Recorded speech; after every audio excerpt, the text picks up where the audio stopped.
Everything ends and everyone dies. Grief is our natural response when someone dies, but for those of us who live in cultural communities where crying and emotional expression are discouraged and where the endings of things are not always properly honored, we often have had to recreate, rediscover for ourselves how to grieve. 2 members of my community died last week, one a close friend of mine. They were swept off of the rocks on the coast of Hawaii by a rogue wave into the ocean, never to return. My community has done such a beautiful job of coming together to celebrate these 2 men and to grieve about them that it's inspired me to want to put together a kind of cheat sheet on how to grieve. These are 6 kinds of reminders that I find it really useful to keep in mind when someone dies to support the grieving process and for me to support other people's grieving as well. So I offer them to you today. And the first of these is that grieving is social. When someone dies, in some ways, the thing that's hardest is not that they're gone, but that we're still here without them, and that just keeps going on and on and on. But we're all in that together. And for that reason, we need to come together to grieve. We need each other in order to grieve. An important thing to remember about this is that in communities, some people feel like they need to be the ones who are strong for other people and to support them while they grieve. But being strong for others and grieving yourself are very compatible. It's important to remember that if you're able to be with somebody, have empathy for them and feel what they feel while letting yourself also feel your own loss, that it's possible for you to be in it together, to cry together and to support one another. We set each other off. We give each other permission by being in our own feelings. And so you don't need to be one or the other. You can be both. The second reminder that I like to hold on to is that crying is healing. We like to think of ourselves as separate individuals, self-contained, but we're not. Our identities are partially distributed into the people in our lives, especially the people we care about most. And so losing one of those people when they're suddenly gone is like losing a limb. It's like an amputation. It's a real hurt.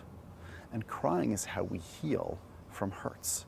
Crying is the way the healing happens. Thinking itself is not enough. One of the reasons why crying is so important is that when you lose something, some part of yourself, you need to reorganize yourself. Your brain needs to reorganize around that change to discover what your identity is now in the absence of something or someone that was there before. The process of letting go and reorganizing to discover who you are now is facilitated by crying. Crying is the thing that allows us to do that. So crying is healing, and so allowing ourselves to cry is key.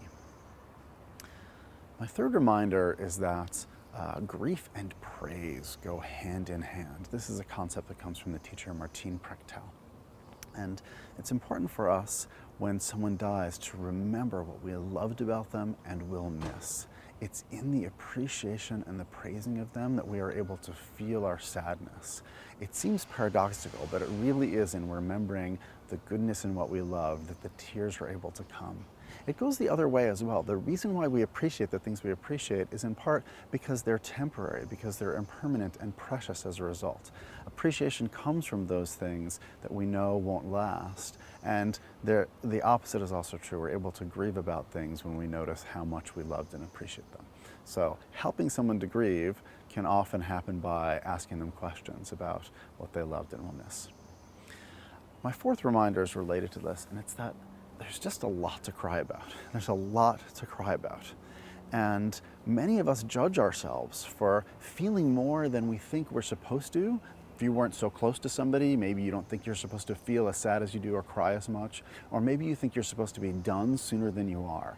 But it turns out that most of us need to cry a lot more than we do. There's a lot for us to cry about. And so giving ourselves and one another permission to keep crying, even when we judge ourselves for it, is really important. Especially if you are starting to learn to reclaim your feelings and cry and heal in a way that you haven't in previous parts of your life, you may find that the loss of someone you love starts a grieving process, and then riding on the coattails of that grief is grief for other losses that you've experienced in your life, other things that have ended and other people who you've lost, and that you may have the opportunity to heal from many of those losses as you respond honestly to your grief in the moment about the person who you've lost in the present. And the amount that people need to cry brings me to this fifth reminder, which is that there's no one right way to grieve, but there are some wrong ways to grieve.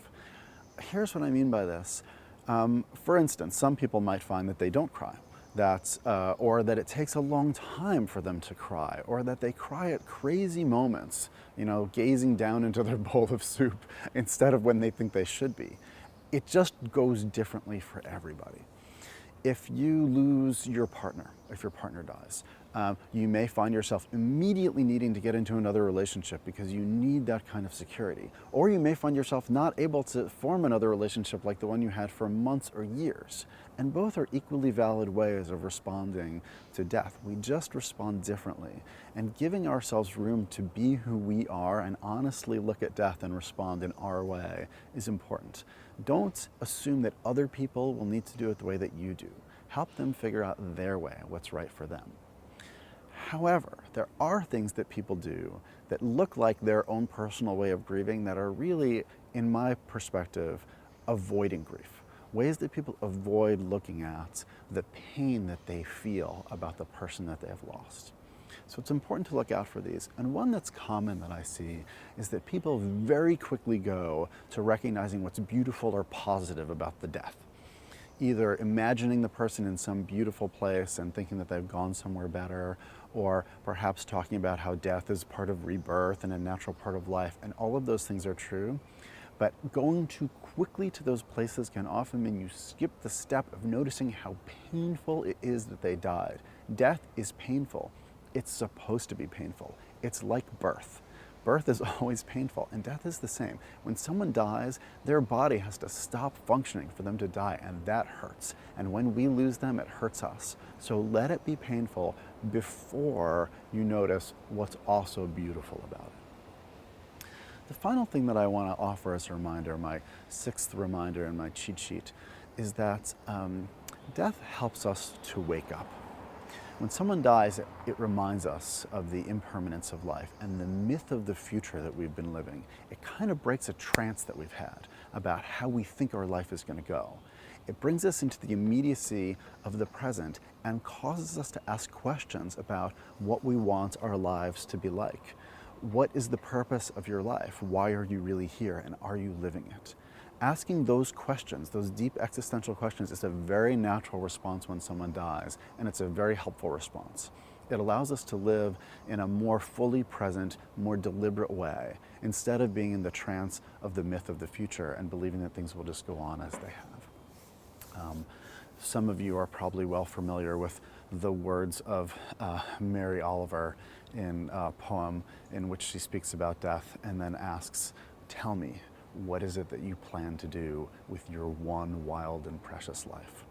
This is the question that all of us need to ask ourselves and each other if we haven't gone yet, if we're still sticking around. So I encourage you to find your way to grieve, find the ways to support your community members in grieving, and make sure that we all stay in this together. I want to dedicate this to my dear friends, Brian Baker and Adam Griffiths. I love you.